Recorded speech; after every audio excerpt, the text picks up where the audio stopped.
Citoyennes et citoyens, vos voix comptent.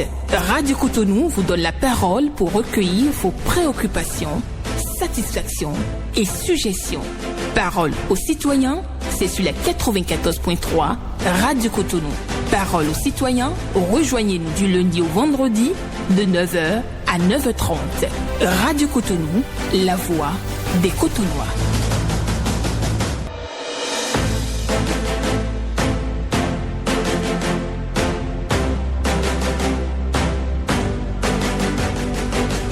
Parole aux citoyens.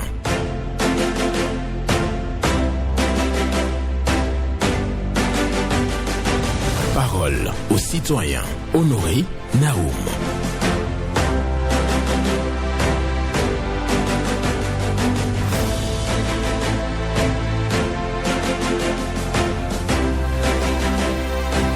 La raison du plus fort est rarement la plus juste. La raison du plus fort est rarement la plus juste. Une méditation de Jean-Pierre Zimaniac que je partage avec vous ce lundi 20 avril 2026. Mesdames et messieurs, bonjour à vous. Vos préoccupations, satisfactions et suggestions comme toujours sur Radio Cotonou. Vous pouvez composer les numéros 01 68 87 67 00 pour les femmes ou le 01 50 52 52 73 pour les hommes. Pas d'attaque personnelle, vous prenez la parole en toute courtoisie sur Radio Cotonou. Ghislain Abangwa sur la mise en onde. Michel Ounou pour le point à la présentation. Honoré Naoum. Nous lançons donc une nouvelle semaine sur votre fréquence, la 94.3. La raison du plus fort est rarement la plus juste. Jean-Pierre Zimaniac, premier intervenant ce matin, bonjour.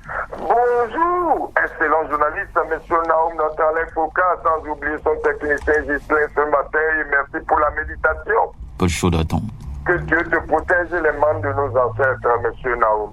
D'accord, nous vous écoutons. Qu'est-ce qui m'amène à l'antenne ce matin, monsieur Naoum? Je suis fier aujourd'hui d'être béninois. Mon pays était moqué. On dit, est-ce que vous avez comme infrastructure? Venez voir chez moi à Abidjan. Venez voir chez moi à Accra. Aujourd'hui, là, quand je circule et je passe dans les rues, je dis vraiment, excellent Patrice Talon, que Dieu vous protège. Et que soyez bénis. Le peuple béninois tout entier vous tire chapeau. Parce que quand je vois des rues que les gens ont rêvé voir un jour goudronner aujourd'hui. Et les gens disent que c'est goudron et quoi que ce soit le développement. Donc nous pouvons en être fiers. Et je suis fier de voir le successeur de l'excellent Patrice Talon et qui a vraiment mouillé le maillot pendant 10 ans. Grâce à lui, nous payons aujourd'hui en ligne aujourd'hui et qui est à la tête de notre pays bientôt. Après investiture, je dis, je peux en être fier. Donc, soyons fiers de notre pays et protégeons notre pays. Parlons de notre pays et non d'autres. Donc, Béninois, je suis fier, je continue de le dire. Et maintenant, vous voyez, même nos groins ne sont même plus interdits pendant les élections. Avant là, les groins étaient interdits. Ça veut dire que le Bénin est sur la voie de réelle démocratie. Donc, je ne suis pas inquiété dans le pays. Et nous allons demander à l'excellent Patrice Talon de tout dire, nous qu'à tout faire pour reconduire cette sécurité qui nous a protégés le dimanche 7 là. Il nous qu'à les reconduire pour sécuriser le pays comme ils sont en train de le faire. Parce que nous avons des jaloux autour de nous. Merci à vous, monsieur Naoum, pour le temps d'antenne et que Dieu nous protège. Paul Chaudaton. Merci. Paul Chaudaton qui demande au gouvernement de sécuriser le Bénin fondamentalement, de mettre tout le dispositif nécessaire pour ça.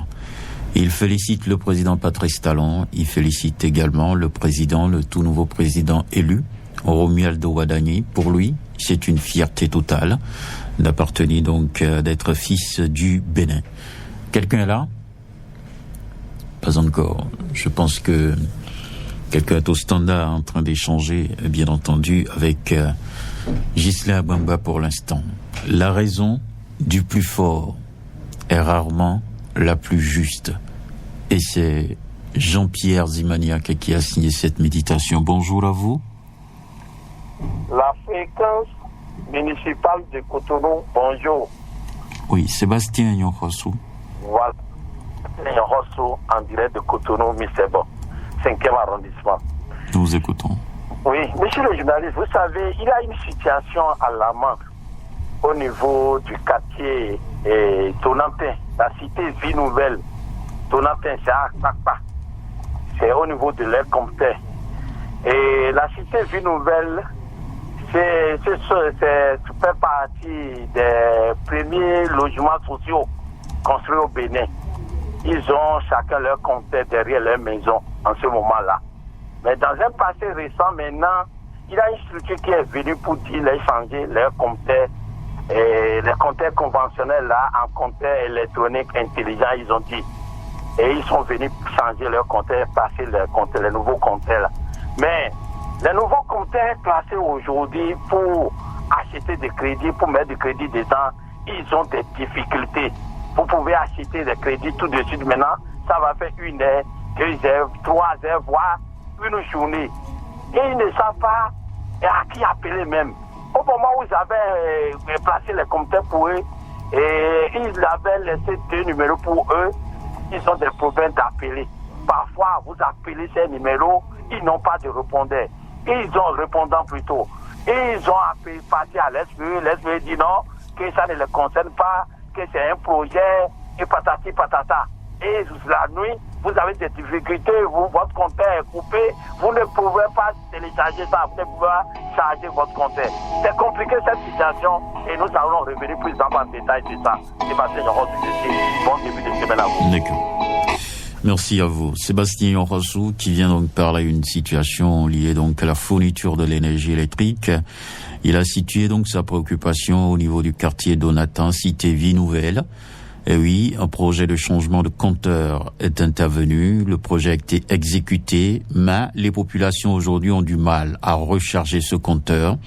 Donc, ils ont fait les démarches vers la SBEE, donc qui décline en quelque sorte, en suivant bien entendu l'intervention de Sébastien Yorossou. C'est comme si la SBE décline sa responsabilité.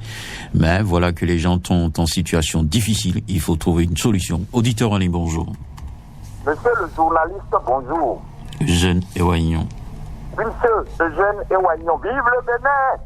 Les élections présidentielles sont terminées. La Cour constitutionnelle a donné les résultats provisoires en attendant les contestations et recours éventuels des deux parties. Qu'elle a satisfait ceux qui ont parlé de bourrage des urnes.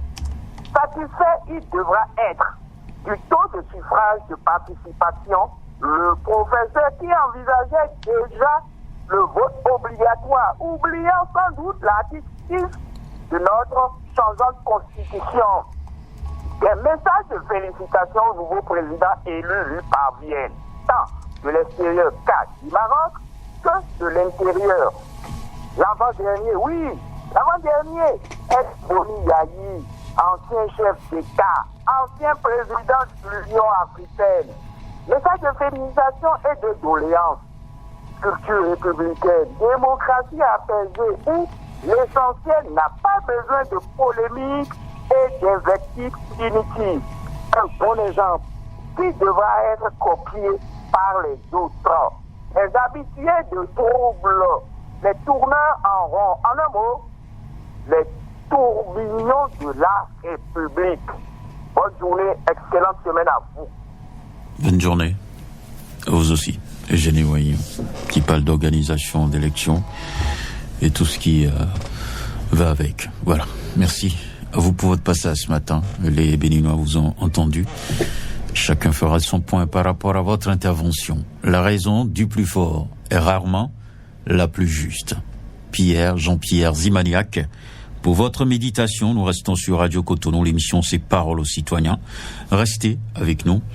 Et oui, nous avons encore quelques minutes à passer sur cette émission. Une chose est sûre, c'est sur Radio Cotonou. Le meilleur reste toujours à venir par ici. Bonjour. Monsieur Honoré Benjamin Naoum, bonjour. Hugues Povi. Merci mon frère, sois béni. Amen. Monsieur Honoré Benjamin Naoum, merci aussi pour la pensée du jour. D'accord. Monsieur Honoré Benjamin Naoum, comme la dernière fois je vous ai dit que le marché de Ouedo, les autorités sont en train de penser à comment faire pour faire marcher ce marché.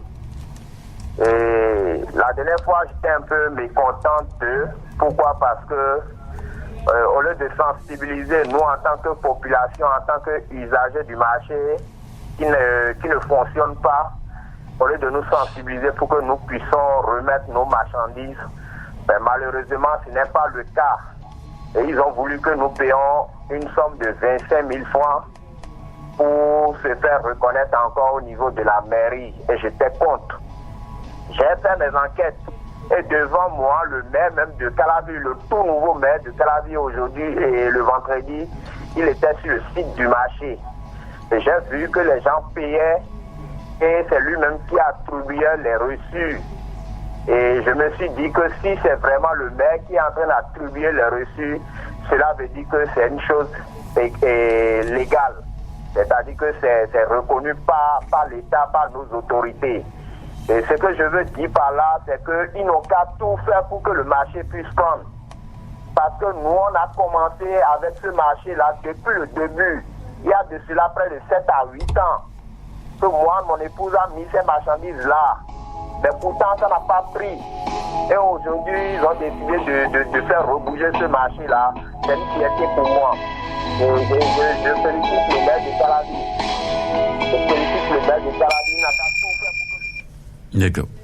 Hugues Apovi, qui est préoccupé par le bon fonctionnement du marché de Ouaddaou. Donc, il invite les autorités à faire tout ce qui est le pouvoir pour véritablement faire avancer et faire progresser donc les activités au niveau du marché de Ouaddaou. Ouaddaou, pour le situer, c'est dans la commune d'Abomey-Calavi. Donc, pour lui, il y a vraiment des efforts à faire pour le bon fonctionnement du marché et permettre aux usagers de ce marché-là de commercialiser leurs produits comme cela se doit. Vous connaissez les numéros d'accès 01 68 87 67 00 pour les femmes, 01 50 52 52 73 pour les hommes. Un autre est là, bonjour. Bonjour monsieur le journaliste. Oui, Amo Bokovo. Oui, à la fin ce matin, comment vous allez? Je vais bien, et vous-même? Ça va, Dieu merci. Et on se trompe pas à recevoir. Nous vous écoutons. Je suis à l'antenne ce matin pour donner un retour.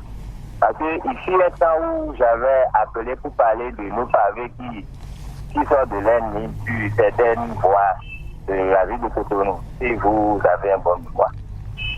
Et c'est pour vous ce matin que les endroits que j'ai cités, à savoir Saint-Élita, en face de la station continue dans le feu de Saint-Élita, et un peu partout, ont commencé par être réfectionnés. Je dis merci aux autorités en charge de nous avoir écouté, c'est ça parce que cela nous crée un peu de désagrément sur la voie. Je leur dis merci ce matin et merci à la Radio Cotonou aussi qui a porté notre voix. C'est eux. Merci à tout un chacun de nous. Je vais revenir dans la semaine pour d'autres préoccupations. Je vous remercie et bon début de semaine à nous tous. D'accord. Merci beaucoup à vous. Oui, Amo Bokovo, qui était venu à l'antenne pour évoquer donc les difficultés de circulation sur cette voie, sur certaines voies, à cause de la dégradation des voies pavées. Donc, il a remarqué que les réfections de ces voies sont en cours et il félicite et remercie donc les autorités de la ville de Cotonou pour les efforts qui sont consentis pour véritablement améliorer la circulation à travers le projet de réfection des voies pavées. Donc, il a cité un certain nombre de voies. Oui, la voie de Fifadji, la voie qui mène vers Saint-Rita et autres. Bonjour. Salut à vous, monsieur le journaliste. Alexine Kenom. Comment allez-vous? Je vais bien à vous-même. Je ne savais pas que vous étiez là. Vous m'avez laissé un peu... D'accord. D'accord. Merci beaucoup. Merci. Oui. Nous vous recevons. Merci pour la méditation du jour. D'accord.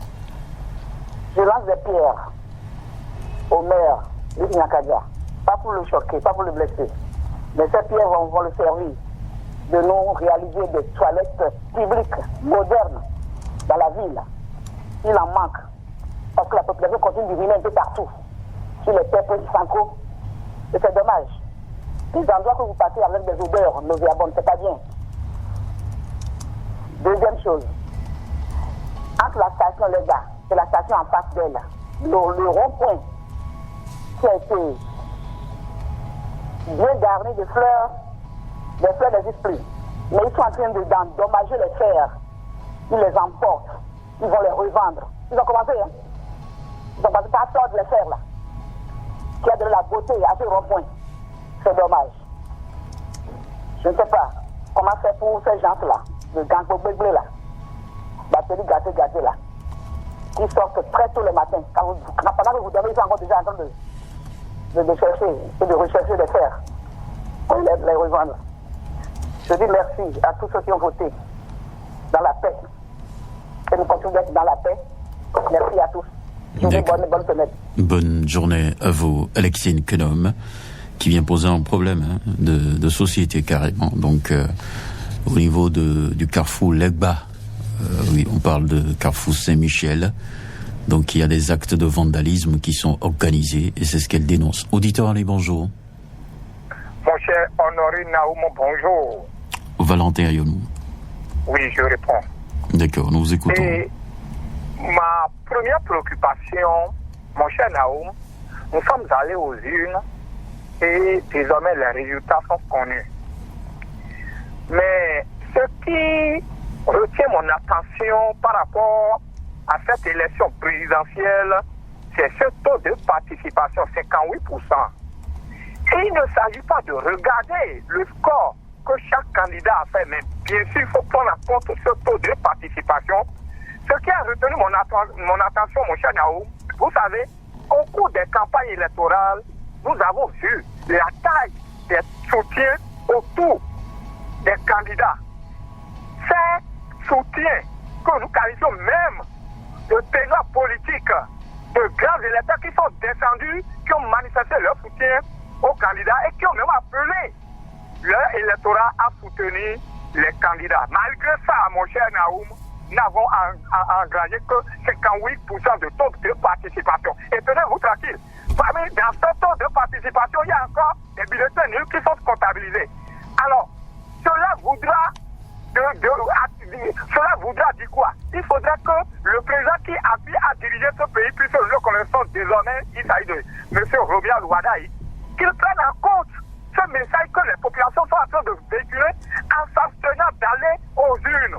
C'est un message très fort. Il faut qu'il travaille à ce que cette population-là trouve satisfaction au cours de son mandat. Voilà ma préoccupation de ce matin. Je vous remercie. D'accord. Merci beaucoup à vous. Il s'appelle Valentin Ayonou et il s'intéresse au taux de participation à la dernière élection. Pour lui, ce taux est faible. Et donc, le président élu doit prendre en compte cette dimension-là et veiller à ce que, travailler vraiment à ce que les citoyens sortent massivement pour aller aux urnes. Bon, ça fait dans 7 ans, hein, donc le président élu, Romuald Wadani, donc a du boulot. C'est ce que nous dit Valentin Ayonou. Donc, il doit travailler à ce que en 2033, hein, quand on sera aux urnes d'élection générale à nouveau, il faut que les Béninois sortent plus que ça. Donc, c'est le souhait de Valentin Ayonou. Radio Cotonou, l'émission C'est Parole aux citoyens. Nous diffusons, bien entendu, sur la 94.3 et également sur Internet via l'application Zeno. Vous cherchez juste Radio Cotonou et vous allez nous suivre. Cette émission vous permet de déposer vos préoccupations, satisfactions et suggestions. Bonjour, intervenant en ligne. Bonjour, monsieur Benjamin Honoré Naoum. Bernardin Fabi. Oui, depuis Maro Militaire. Nous vous écoutons. Je salue tous ceux qui sont à l'écoute. Et je commence par la radio Cotonou. Je vais très humblement demander au maire de ne pas nous oublier par rapport à la connecte du groupe électrogène avec la radio Cotonou. Parce que quand le courant est coupé, on n'a plus le son venant de la radio. Ensuite, je remercie également DSP de la ville de Cotonou, parce que j'ai beaucoup crié son nom, et je crois qu'il a répondu en mettant, les voies pavées qui sont dégradées, en les mettant en service. J'ai remarqué que, surtout, le tronçon Saint-Hérita et Sobo, ils sont en train de remettre les pavés et je suis très content. Ils n'oublient pas aussi la zone des toits rouges et les autres points. Ensuite, la prison civile. Les gros parleurs sortent toujours vers moi ici. Et les noms sont créés. très humblement également, je demande aux gérants de la maison de la prison civile ainsi qu'au ministre de la Justice de faire baisser le volume de la prison civile pour garder ces normes à l'intérieur, parce que eux tous ne sont pas des malfaiteurs. Il y a des innocents qui seront jugés et libérés. Donc, ils n'ont qu'à penser à tout ça. Donc, je vais m'arrêter là-dessus. Le bonheur est à moi d'être encore à vous aujourd'hui. Merci. D'accord. Merci beaucoup. À vous. Bernardin Fabi, qui parle du groupe électrogène pour Radio Cotonou. Il remercie le DST, le directeur des services techniques de la ville de Cotonou, pour les travaux de réfection des voies qui sont en cours. Ces travaux qui évoluent également sur la route Saint-Rita-Zogbo. Et donc c'est une satisfaction pour Bernardin Fabi. Prison civile, haut-parleur à fond, ce qui est dit là-bas est entendu dans les maisons qui ne sont pas loin de la prison. Et ça dérange Bernardin Fabi. Il insiste là-dessus, c'est la énième fois où il vient sur les antennes de Radio Cotonou pour appeler donc les responsables au niveau de la prison civile à diminuer donc le haut-parleur. Tout ce qui se dit là-bas ne peut pas être entendu dans les maisons. Bonjour. Oui, monsieur Benjamin, bonjour à vous. Luc Caranra. C'est bien moi, comment vous allez? Je vais bien. Nous vous écoutons ce matin. Merci, monsieur Naoum. Comme le disent les latinistes, je cite, ite missa est, fin de citation. La messe est dite, la messe est terminée donc. Les élections présidentielles sont finies. Plus d'opposants, plus de mouvanciers. Conjuguons tous nos efforts pour le développement de notre cher et beau pays, le Bénin. Le Bénin est un et indivisible. Nous allons tous soutenir le nouveau président, M. Romero Wardani, a accompli sa mission dans les règles de l'art. Deuxième point, heureux ceux qui écoutent nos cris de cœur, nos dénonciations et les mettent en pratique. Les autorités ont trouvé une solution à la dégradation très avancée de la voie au niveau de la CLCAM de Saint-Rita. J'en ai trop parlé, mais quelque chose a été fait. Voilà ce que nous souhaitons. Le cœur à l'eau donc. Merci à eux d'avoir prêté une oreille attentive à nos différentes préoccupations. C'était Luc Caranra, M. Benjamin Onetaoum. Très bonne journée à vous et bonne semaine. Bonne semaine. À vous aussi. Luc Caranra, lui aussi, il vient pour féliciter les autorités de la ville pour la réfection de certaines voies pavées dégradées. Effectivement, quand vous prenez la route de Saint-Rita, il y a donc cette dégradation qui est constatée depuis des années, pour ne pas dire des dizaines d'années. Donc, au niveau, effectivement, de CLCAM, de Saint-Rita, la voie est dégradée à cause de la stagnation d'eau. Donc, si les solutions sont apportées, ce n'est que pour satisfaction des usagers de la route. Et donc, Luc Caranra aussi vient à l'antenne ce matin pour féliciter donc les autorités de la ville de Cotonou pour cet effort en termes de réfection des voies pavées dégradées dans la ville de Cotonou. Et il demande aussi qu'on doit accompagner d'une manière ou d'une autre le président élu, Romero Wardani, pour l'accomplissement de sa mission dès qu'il va prendre le pouvoir. Voilà. Ainsi, nous poursuivons avec le dernier intervenant ce matin. Bonjour. Bonjour, monsieur le journaliste. Gervais Diosset. Depuis Yémi-Kodji. Nous vous écoutons. Commence par, après les élections présidentielles, celle-ci bloque encore maintenant l'installation des sécu. Pour que, à la base, le travail puisse commencer. Et je pense que il n'y a pas trop de lois où il n'y a pas les gens qui rentrent pour voir encore que nous connaissons dans ce pays. Je reviens sur le problème du ciné. Il va falloir que l'État fouille bien ce qui se passe dans des services privés, surtout encore pour les populations de nos citoyens qui sont sans armes, qui ne peuvent pas se défendre. Mais il y a des nôtres qui se trouvent que normalement, on doit pouvoir être au moins assis et maintenant cotiser ces pays. Ça ne se fait pas. C'est ce que nous aimons. C'est notre péché mignon dans ce pays. Dans le cadre du climatisé, les nôtres sont les stipulations des lois sans bail. Je terminerai en disant, en ce qui concerne la traversée du Yémi-Kodji. Merci. Nous avons d'abord dit merci à l'élu à Ivodi Isaac qui nous a promis cette certitude.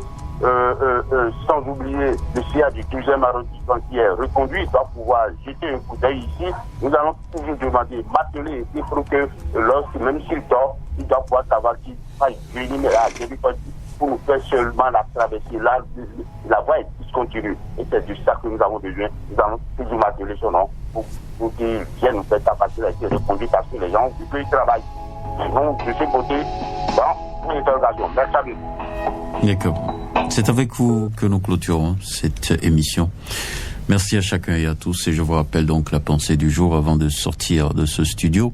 La raison du plus fort est rarement la plus juste. C'est Jean-Pierre Zimaniac. Bonne méditation à vous. Je vous souhaite une excellente journée.